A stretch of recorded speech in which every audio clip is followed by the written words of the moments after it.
거짓과 가식이 있어서는 안 됩니다라는 주제를 가지고 우리가 함께 나누려고 합니다. 우리 계속해서 십계명을 보고 있죠. 오늘은 그 십계명 중에서 9번째 시간입니다. 벌써 이제 끝이 보이네요.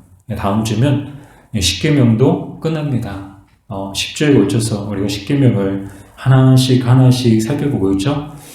십계명은 가장 중요한 계명이고 가장 대표적인 계명이죠. 그래서 9번째 계명, 이 9번째 계명은 출애굽기 20장 16절에 나오죠. 우리 출애굽기 20장 16절 말씀을 같이 읽어볼까요? 내 이웃에 대하여 거짓 증거하지 말라. 아멘. 내 이웃에 대하여 거짓 증거하지 말라. 이 9번째 계명입니다. 근데 이 말씀을 메시지 성경으로 보면 이렇게 번역을 하고 있는데요. 내 이웃에 대해 거짓말하지 마라. 그러니까 9번째 계명은 한마디로 거짓말하지 말라는 이 계명이에요. 그래서 우리는 이제 이 계명을 통해서 하나님께서 우리에게 요구하시는 것이 무엇인가를 또 살펴보기 원하는데요. 112문이죠. 제9계명에서 요구하시는 것은 무엇입니까? 이 9번째 계명을 통해서 이 하나님께서 우리에게 원하시는 것이 무엇인가? 우리에게 말씀하시고자 하시는 것이 무엇인가? 그것을 우리가 답을 통해서 같이 한번 우리가 살펴봤으면 좋겠는데요. 답 부분을 같이 한번 읽어볼까요? 아무에게도 거짓된 증언을 하지 말고 다른 사람들의 말을 왜곡하지 말며 비방하지 말며 중상모략하지 말며 다른 사람의 말을 들어보지 않은 채 성급하게 정죄하는 일에 참여하거나 판단하지 말라는 것입니다. 그리고 모든 종류의 거짓말과 속이는 것을 피해야 하는데 여기까지만 읽겠습니다. 보니까 가장 먼저 무엇을 요구하고 계세요? 거짓된 증언을 하지 말아라. 증언이 뭐예요?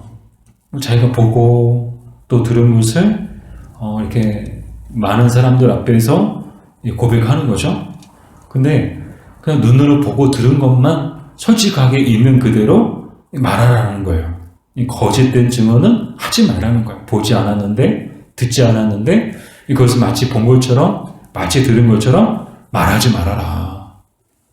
그리고 다른 사람들의 말을 왜곡하지 말며, 이 왜곡이 어떤 뜻인가 하면 사실과 다르게 해석하는 것을 왜곡이라고 하더라고요. 그러니까 자기 마음대로 자기가 생각하고 싶은 대로 해석해서 말하지 말라는 거예요. 그 사실이 있는 대로 말하는 것이 하나님께서 우리에게 원하시는 것이죠. 또 계속해서 보면 비방하지 말며, 이 비방이 어떤 뜻인가 살펴보니까요. 남을 비웃고 헐뜯는 것을 비방이라고 하더라고요. 그 남을 비웃거나 헐뜯지 말라는 거예요. 그리고 중상모략이라는 말은 근거 없는 말로 남을 역시나 헐뜯고 또 사실을 왜곡하여 그 사람을 공격에 빠뜨리는 것, 그게 이제 중상모략의 뜻인데, 한마디로 하나님께서 이 9계명을 통해서 우리에게 요구하시는 것은 무엇인가 하면 거짓된 말로 이웃에게 해를 끼치지 말라는 거예요. 그러니까 말을 함부로 함을 통해서 그 사람들, 그 당사자를 어려움 가운데 또 공경에 처하게 하지 말 것을 하나님께서 우리에게 요구하고 계시죠. 그래서 성경 말씀을 통해서 또 살펴보던데요. 시편 15편 3절 말씀 우리 같이 읽어볼까요? 그의 혀로 남을 허물하지 아니하고 그의 이웃에게 악을 행하지 아니하며 그의 이웃을 비방하지 아니하며. 네, 오늘 이 시편에 보니까 그의 혀로 남을 허물하지 아니하고, 이 남을 허물한다. 이 허물한다의 그 히브리어가 라갈인데, 이 라갈의 뜻이 무엇인가 하면 걸어서 가다, 그런 뜻이더라고요. 그래서 이 말을 오늘 본문에 연결을 해서 해석을 하면 조금 속된 표현일 수 있어요. 근데 가장 리얼하고 가장 이해하기 쉬운 표현이에요. 한마디로 혀를 함부로 놀리지 말라는 거예요. 되게 와닿죠, 그죠? 남을 허물하지 아니하고, 그 뜻이 한마디로 혀를 함부로 놀리지 말아라, 그 뜻이더라고요. 그러니까 이 하나님이 우리에게 혀를 주셨죠. 그래서 혀가 있어서 우리는 말을 할 수 있는 거예요. 저도 이렇게 말씀을 이렇게 전할 수 있는 것은 이 하나님이 저에게 혀를 주셨기 때문이야. 그래서 혀를 주셨기 때문에 제가 뭐 하나님 이야기도 하고 예수님 이야기도 하고 성령님 이야기도 하고 오늘 이 거짓과 가식, 거짓말에 대한 이야기도 할 수 있는 거예요. 이 하나님이 우리에게 혀를 만드신, 우리에게 혀를 주신 이유가 뭘까요? 비단 뭐 먹기만 하고 혀로 뭐 맛있게 먹어라, 맛을 봐라. 사실 이제 혀로 맛을 보기도 하죠. 그래서 우리가 단맛, 짠맛, 쓴맛, 신맛, 또 뭐가 있죠? 매운맛, 네, 네. 네, 매운맛. 네, 매운맛도 한번 봐야죠, 그죠? 네. 이렇게 여러 가지 맛도 느낄 수 있지만, 뭐 비단 하나님께서 우리에게 혀를 주신 이유는 맛을 보라고, 맛만 보라고 혀를 만드신 건 아니거든요. 이 혀로 말할 수 있도록. 근데 이 말을, 어떤 말을 하나님이 하기 원하실까요? 하나님을 찬송하고, 하나님을 높이고, 하나님을 예배하고, 하나님께 기도하라고 우리에게 혀를 만들어주신 줄 믿습니다. 또한 이 혀로 서로 사람들을 사랑하고 축복하라고 우리에게 혀를 주신 것이지, 결코 이 혀를 함부로 늘려서 사람들을 비방하거나 사람들을 비웃거나 사람들을 헐뜯으라고 하나님께서 우리에게 혀를 주시지는 않았다는 거예요. 그래서 오늘 이 말씀을 보면서 우리는 혀를 잘 사용하고 있는가? 우리는 스스로도 생각하게 되죠. 누가복음 6장 37절 말씀도 같이 한번 읽어볼게요. 비판하지 말라, 그리하면 너희가 비판을 받지 않을 것이요, 정죄하지 말라, 그리하면 너희가 정죄를 받지 않을 것이요. 아멘. 이 말씀을 메시지 성경으로 읽어보니까 이렇게 번역이 되어져 있는데요.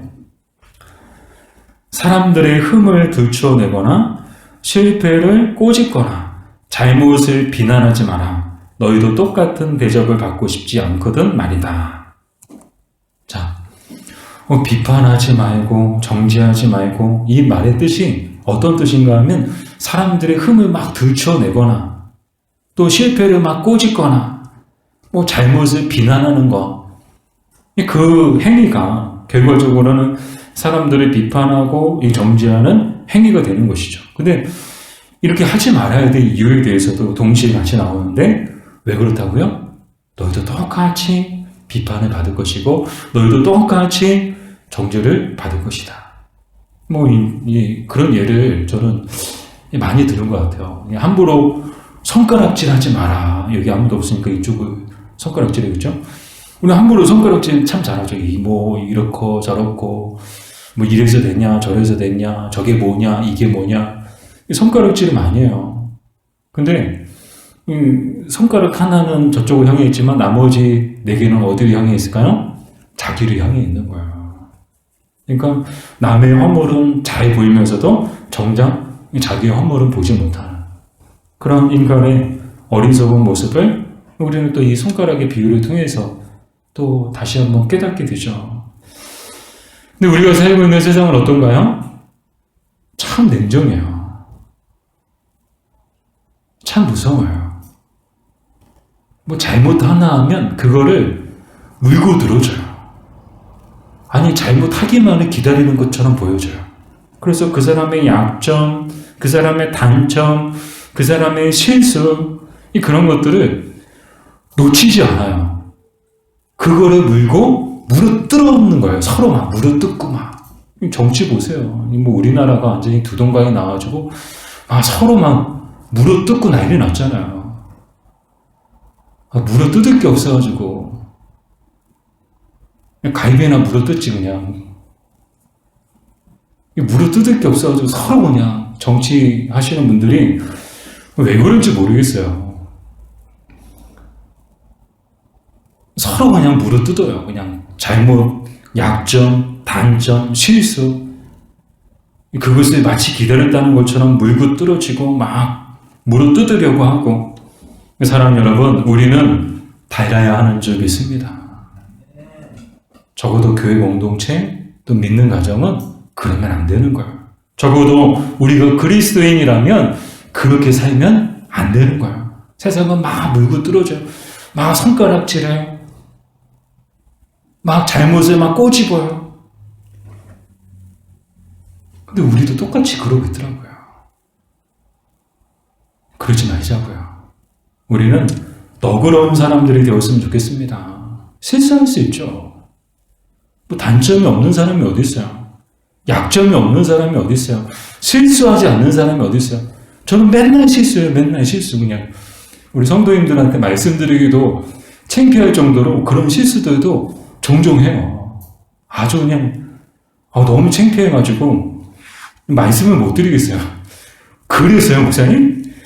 그렇게 또 이제 또 들고 일어나실까봐 말씀을 못 드리겠어요. 실수투성이에요. 근데 실수 안 하는 사람이 어디 있어요? 근데 우리는 뭐예요? 세상의 문화는 뭐예요? 세상의 풍조는 어때요? 실수로 용납하지 않아요. 물고 뜯어지는 거예요. 막 물고 뜯고 막 잡아먹을 것처럼 막. 그러나 우리 믿음의 사람들은 그러면 안 된다는 거죠. 너그러운 마음으로 이해하고 용서해주고 또 품어주고, 그럴 때 그곳에 평화가 있고 또 그곳에 행복이 있지 않을까요? 뭐 국회 보세요. 그냥 뭐 서로 그냥 뭐 끝장날 것처럼 막 뭐 러시아하고 우크라이나 전쟁하고 있는데 우리나라는 뭐 국회에서 전쟁하고 있는 것처럼 보여져요. 정치 얘기도 많이 들어서 죄송한데요. 보고 있자니 너무 답답하고 너무 안타까운 거예요. 세상이 그렇다는 거예요.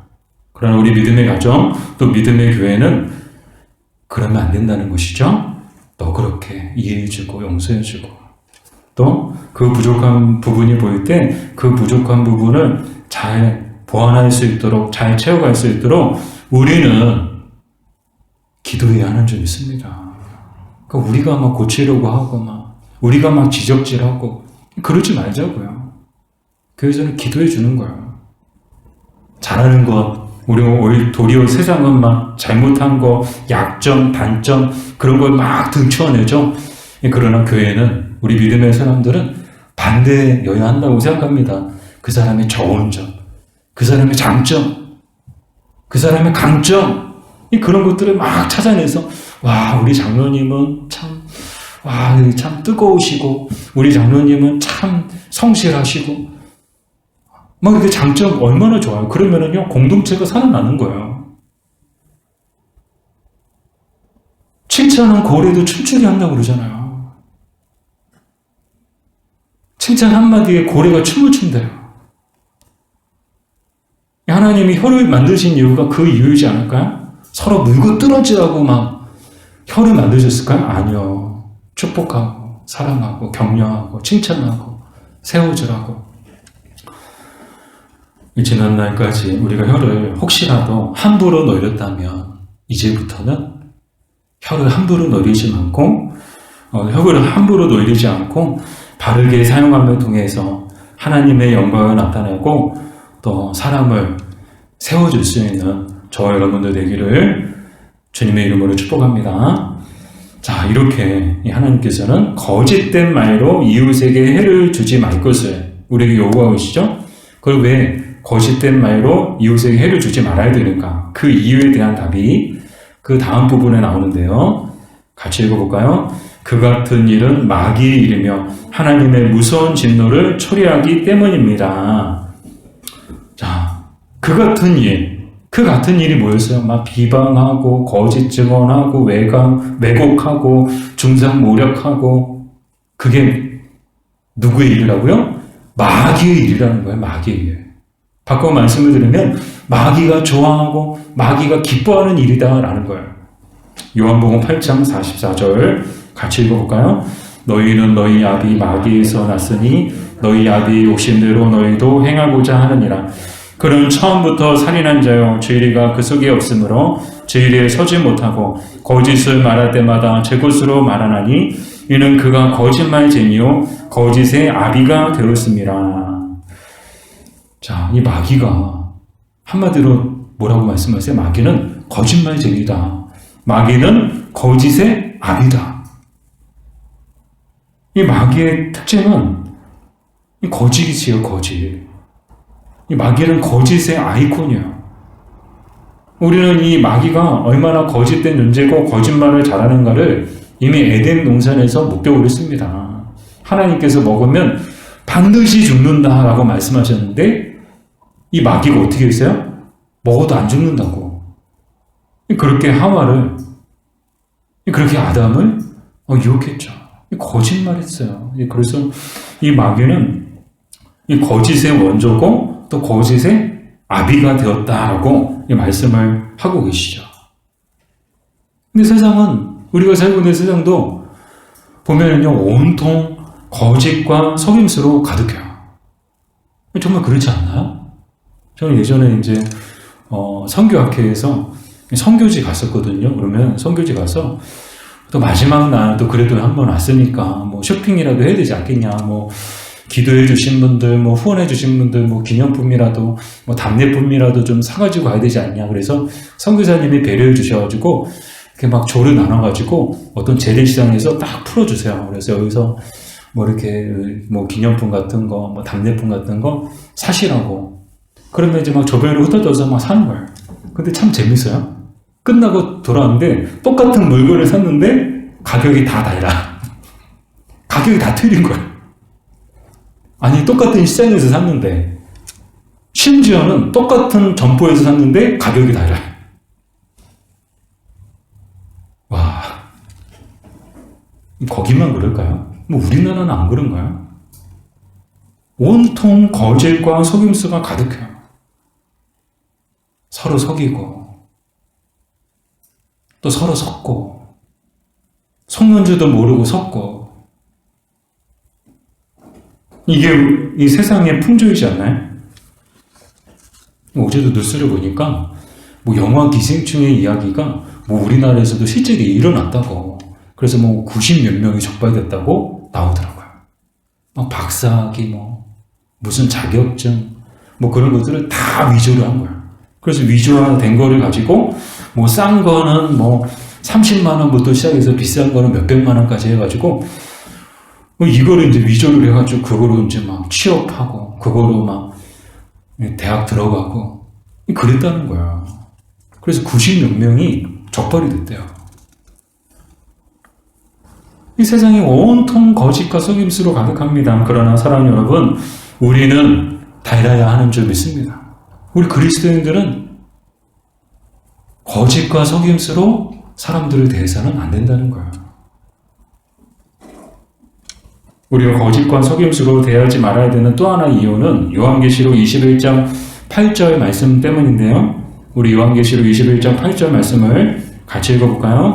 그러나 두려워하는 자들과 믿지 아니하는 자들과 흉악한 자들과 살인자들과 음행하는 자들과 점술가들과 우상 숭배자들과 거짓말하는 모든 자들은 불과 유황으로 타는 못에 던져지리니 이것이 둘째 사망이라. 아멘.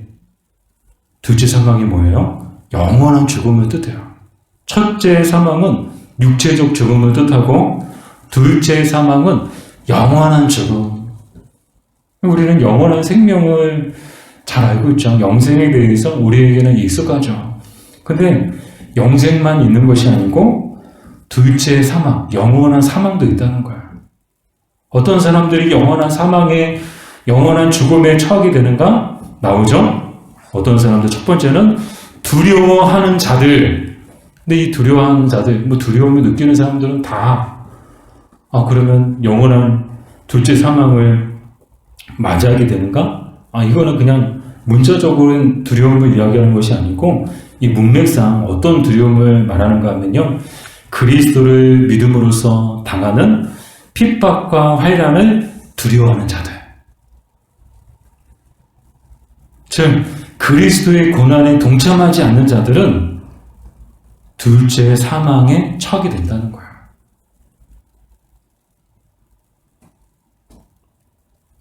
사랑하는 여러분, 그리스도인은 이 땅에 사는 날 동안에 그리스도의 남은 고난을 우리 육체 가운데 채우며 살아야 하는 자들인 줄 믿습니다. 그래서 예수님 믿는 것이 때로는 참 믿음으로 산다는 것, 또 믿음을 가지고 산다는 것, 또 믿음을 지키며 산다는 것이 참 힘들고 어렵다. 그러면 우리는 잘 믿고 있는 거예요. 근데 뭐 예수님 믿는 그 믿음을 가지고 그 믿음을 지키며 산다는 것이 뭐 그렇게 뭐 힘들지도 않고 어렵지도 않다 그러면은 죄송합니다. 우리 예수님을 잘못 믿고 있는 거예요. 그냥 적당히 신앙생활을 하고 있다는 거예요. 우리는 그리스도의 고난을 우리 가운데 채우면서 살아가야 되는 거예요. 바꿔 말씀을 들으면 힘들고 어려워도 믿음 생활을 열심히 하기 위해서 수고하고 노력하고 또 때로는 희생하고 또 때로는 헌신하고 그런 모습들이 우리 안에 있어야 된다는 거예요. 또 계속해서 또 보니까 어떤 사람들이 둘째 사망에 처하게 되는가? 믿지 아니하는 자들, 흉악한 자들, 살인자들, 음행하는 자들, 점술가들, 우상 숭배자들, 또 누가 나와요? 거짓말하는 모든 자들. 거짓말하는 자들도 둘째 사망에 처하게 된다는 거예요. 그만큼 하나님은 거짓을 미워하신다는 거예요. 거짓을 싫어하시고요. 거짓을 기뻐하지 않으세요. 왜요? 거짓의 원조는 마귀이기 때문에. 이 거짓은 마귀의 일이고 이 거짓은 마귀가 기뻐하는 일이기 때문에 하나님이 이만큼 거짓에 대해서 거짓과 속임수에 대해서 이렇게 경계를 하고 계시는 거예요. 그럼 구체적으로 더 적극적으로 우리에게 무엇을 요구하고 계시는가? 오직 진리를 사랑하고 진실을 말하며 고백해야 합니다. 이것을 우리에게 요구하고 계시죠. 오직.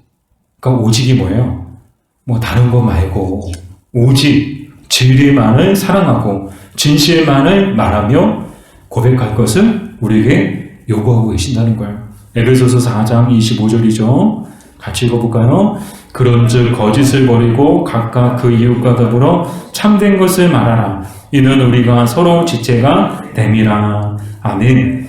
이 에베소서 말씀을 보면 이 내용이 어떤 문맥에서 나온 내용인가 하면 옛사람과 새사람에 관한 그런 말씀을 하시면서 나온 내용이에요. 뭐 옛사람이 있고 새사람이 있다. 근데 옛사람의 특징은 뭔가 하면 거짓이라는 거예요. 옛사람은 거짓의 옷을 입고 있다는 거예요. 그러나 새사람의 특징은 뭐냐? 이 진실이다. 이 진실의 옷을 입고 있다는 거예요. 그래서 옛사람들은 거짓의 옷을 입고 있지만 새사람들은 이 거짓의 옷을 벗어던지고 진실의 옷을 입고 있는 사람들이다. 즉 새사람답게 거짓과 가식 없이 살아갈 것을 우리에게 요구하고 계시죠. 그래서 이 메시지 성경에도 보면 이 에베소서 4장 25절 말씀을 이렇게 번역하고 있는데요. 더 이상 거짓과 가식이 있어서는 안 됩니다. 아멘. 더 이상 거짓과 가식이 있어서는 안 된다는 거예요. 근데 세상 사람들 보세요. 참 거짓이 많아요. 참 가식적이에요. 막 앞에서는 막 웃고 있어요. 근데 뒤돌아서면 막 찬바람 쌩쌩 불고요. 죄송합니다. 뭐 제가 아는 분의 얘기인데 뭐 어린이집 선생님이래요. 근데 그 어린이집 선생님이 학부모들 대하는 것하고 또 이제 그 돌보미, 그 아이들을 돌봐주는 그런 어떤 돌보미 선생님들이 있거든요. 그래서 등하교 돌봐주는 선생님이 있어요. 저도 장애아 돌보미 하면서 뭐 어린이집하고 유치원에 많이 이제 아이들 하원시키러 또 등원시키러 다녔지만, 근데 그런 선생님들 대하는 태도가 다르다는 거예요. 막 학부모님들 앞에서는 막 이렇게 막 환하게 웃으면서 막 목소리도 그냥 뭐라고 상냥하게 하면서 막 애교 있게 막 하는데 정작 돌봄이 대할 때는 막 찬바람이 쌩쌩 분대요. 조금만 늦어도 막 인사도 안 하고 눈빛이 막 싸납고요, 막. 근데 알고 봤더니 그 선생님이, 그 어린이집 선생님이 믿는 선생님이래요. 그래서 더 충격을 받은 거예요. 어떻게 믿는 선생님이 이럴 수가 있을까? 어떻게 사람들을 대할 때 학부모 대하는 것하고 돌보미 선생님들 대하는 게 이렇게 다를 수가 있는가? 이게 뭐예요? 사람들은 참 가식적이다. 참 거짓이 많다. 그러나 사랑하는 여러분, 우리 믿음의 사람들은 달라야 하는 줄 믿습니다. 거짓과 가식이 있어서는 안 되는 거예요. 꾸밈이 없어야 되는 거죠. 늘 진실해야 된다는 거예요. 꾸미지 않고, 포장하지 않고. 그러니까 있는 그대로를 보여줄 수 있는 사람들이 되어야 하는 것이죠. 근데 영화에도 그 재밌는 영화가 있었어요. 정직한 후보? 꼭 선거철만 되면 나오는 영화. 그래서 정직한 후보 2도 나온 것 같아요. 그래서 이제 재밌게 봤거든요. 여러분 보셨어요? 영화 안 좋아하세요? 영화도 좀 보시고 그러세요. 너무 이렇게 말씀만 보지 마시고 영화도 좀 보시고. 정직한 후보라는 그런 코미디 영화인데 조금은 이제 풍자적인 영화예요. 그래서 막 이렇게 선거 나가는 국회의원 선거 나가고 막 시장 선거 나가는 후보들이 막 이제 바깥에서는 막 사람들 앞에서 정말 친절하고 착하고 또 청빈하고 막 그런 것처럼 보이는데 정작 뒤에 가서는 막 호화로운 생활하고 막 사치스러운 생활하고. 그게 다 뭐예요? 다 거짓이고 다 가식이라는 거죠. 바깥에서는 사람들 앞에서는 선한 척, 청빈한 척, 겸손한 척. 이 뒤에서는 온갖 교만과 사치와 그럼 이 거짓으로 가득 차 있고. 근데 우리가 살고 있는 세상이 그렇지 않나요?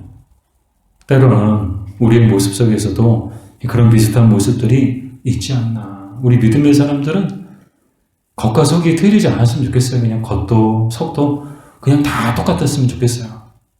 그래서 그냥 딱 보고 있으면은 그 사람 속이 훤히 다 보일 정도로. 교회에서나 가정에서나 직장에서나 이웃에서나 늘 우리의 모습이 한결같았으면 좋겠습니다. 이 교회에서는 선해요. 교회에서는 경건해요. 근데 가정에 가면 아니에요. 직장에 가면 아니에요. 막 싸나운 게로 막 변해요. 막. 그러면 안 된다는 거죠. 바라기는 늘 진실이 된 모습으로 또 한결같은 모습으로 꾸밈 없이 살아가는 저와 여러분 되시기를 주님의 이름으로 축복합니다. 자, 마지막으로 우리 또한 이 부분을 같이 한번 읽어볼게요. 시작. 또한 이웃의 선한 이름을 보호하고 영예롭게 하기 위해 최선을 다해야 합니다. 아멘. 우리 베드로전서 3장 9절 말씀을 같이 볼까요? 악을 악으로 욕을 욕으로 갚지 말고 도리어 복을 베라. 이를 위하여 너희가 부르심을 받았으니 이는 복을 이어받게 하려 하심이라. 아멘. 뭐라고 말씀하세요? 악을 악으로, 욕을 욕으로 갚지 말아라. 도리어 축복해라. 자기에게 욕하는 사람, 자기에게 악을 행하는 사람, 그 사람까지도 뭐라는 거예요? 축복해 주라는 거야. 똑같이 욕하지 말고, 똑같이 악으로 갚아주려고 하지 말고. 그래서 메시지 성경에는 이 말씀을 이렇게 번역을 하고 있는데요. 안갚음하거나 냉소적으로 비꼬는 말을 하지 마십시오. 오히려 축복해 주십시오. 축복이야말로 여러분이 할 일입니다. 그러면 여러분은 복덩어리가 되어 여러분도 복을 받게 될 것입니다. 아멘. 사람은 누구나 받은 만큼? 아니요. 받은 그 이상으로 돌려주고 싶은 마음이 있어요. 그래서 안 갚음하려고 하고 보복하려고 하죠. 근데 그렇게 하지 말라는 거예요. 악을 행해도, 욕을 해도 악을 악으로, 욕을 욕으로 갚지 말고 도리어 복을 베라. 축복해 주라는 거야. 와, 성인이 되라는 거야. 성인이. 정말 이런 사람은 성인이에요. 성인. 막 욕하고 막 악을 행하는데도 불구하고 그 사람을 향해서 웃으면서 축복해 줄 수 있는 사람은 정말 성인이에요, 성이에요. 근데 하나님이 뭐라고 말씀하세요? 그 성인이 되라는 거예요. 악을 악으로, 욕을 욕으로 갚지 말고 도리어 복을 빌라. 왜요? 그게 우리가 해야 될 일이래요. 그리스도인이 해야 될 일이 뭐예요? 축복해 주는 거예요. 악을 악으로, 욕을 욕으로 갚는 것은 그리스도인이 할 일이 아니라는 거예요. 우리가 할 일은 어떤 것이냐? 우리에게 악을 행하고 우리에게 욕하는 사람들까지도 축복해 주는 거. 근데 복된 약속이 함께 주어지죠? 그러면 여러분은 복덩어리가 되어 여러분도 복을 받게 될 것입니다. 아멘. 그 사람을 축복해 줌을 통해서 결과적으로 우리도 복을 받게 된다는 거예요. 사랑 여러분, 복덩어리가 됩시다. 우리 옆에 분하고 인사할까요? 복덩어리가 됩시다. 우리가 복덩어리가 됐으면 좋겠어요. 그냥 화덩어리가 되지 말고 복덩어리가 됐으면 좋겠어요. 그래서 우리 욕하고 악하게 대하는 사람마저도 웃으면서 축복해 줄 수 있는 축복합니다. 사랑합니다. 그러면은 어때요? 안갚음과 보복은 또 다른 보복은 낳지만 사랑은 모든 것을 덮습니다. 축복해 주면 모든 걸 덮어버리는 거예요. 사랑으로 덮어버리는 거예요. 그러나 우리가 똑같이 욕을 욕으로 악을 악으로 갖게 되면 더 큰 악과 더 큰 싸움과 더 큰 전쟁이 일어나겠죠. 자, 마지막으로 베드로전서 4장 8절 같이 읽어볼까요? 무엇보다도 뜨겁게 서로 사랑할지니 사랑은 허다한 죄를 덮느니라. 아멘.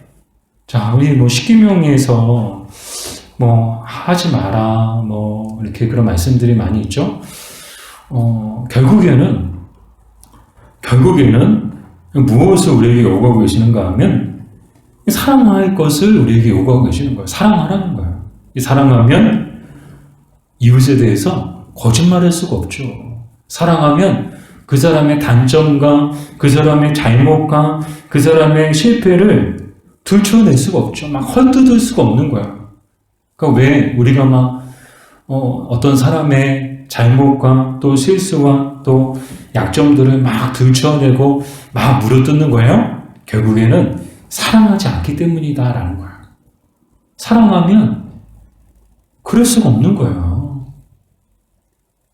물어뜯을 수가 없는 거예요. 그 사람의 단점과 약점을 막 들춰내고 그래서 그 사람을 깎아내리고 그 사람을 공격하고 그럴 수가 없는 거예요. 사랑하면. 저는 부부관계도 마찬가지라고 생각하고 가족도 마찬가지라고 생각합니다. 우리는 너무나도 그동안에 참 실수를 참 함부로 말을 했어요. 이 많은 사람들이 있는 데서도 자기 배우자의 허물과 잘못을 막 들춰내고 왜 그랬을까요? 우리가 배우자를 사랑하지 않았기 때문에. 가족 간에도 똑같죠. 가족 간에도 사랑하면 자녀의 허물, 부모의 허물, 그 모든 것마저도 우리는 다 이해하고 넘어갈 수 있는데 사랑하지 않으니까 계속해서 그것을 끄집어내서 막 물어뜯는 거예요. 이게 뭐냐고요. 그런 가정에 행복이 있겠냐고요. 그런 가정이 행복한 가정이라고 말할 수 있겠냐고요. 전혀 행복하지 않죠.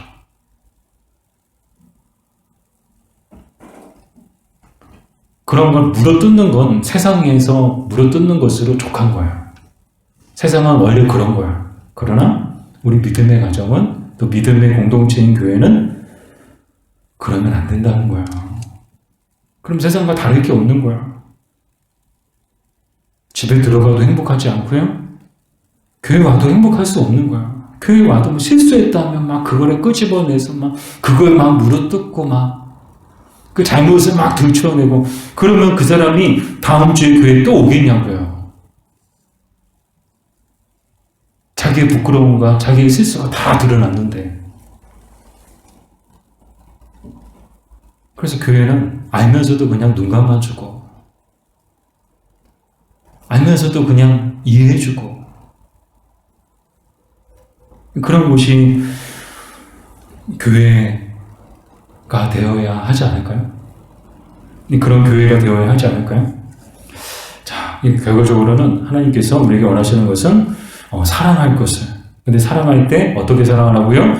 뜨겁게 서로 사랑할 것을 우리에게 말씀하고 계시는데, 이전 성경인 개역 한글 성경에 보면 뜨겁게 서로 사랑할지라고 나오지 않고 열심으로 서로 사랑할지라고 나오는데, 이 열심이 헬라어로 에크테네라고 말하는데, 이 에크테네의 뜻이 무슨 뜻인가 하면 있는 힘껏, 전심전력하여 라는 뜻을 갖고 있어요.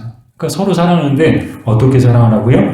있는 힘껏 전심전력해서 사랑하라는 거예요. 그게 뜨겁게 서로 사랑할지라는 그 말씀의 뜻이라는 거예요. 사랑하는 여러분, 정말 우리는 뜨겁게 사랑하는 우리의 교회가 되었으면 좋겠습니다. 또 뜨겁게 사랑하는 우리의 가정이 되었으면 좋겠습니다. 그곳이 바로 천국이 될 것입니다. 그곳이 천국이죠. 다른 곳이 천국이겠어요? 뜨겁게 사랑하는 곳이 천국인 거야. 그래서 정말 뜨겁게 사랑을 통해서 여러분의 가정이 천국이 되고, 또 우리 교회가 천국이 되기를 간절히 소망합니다.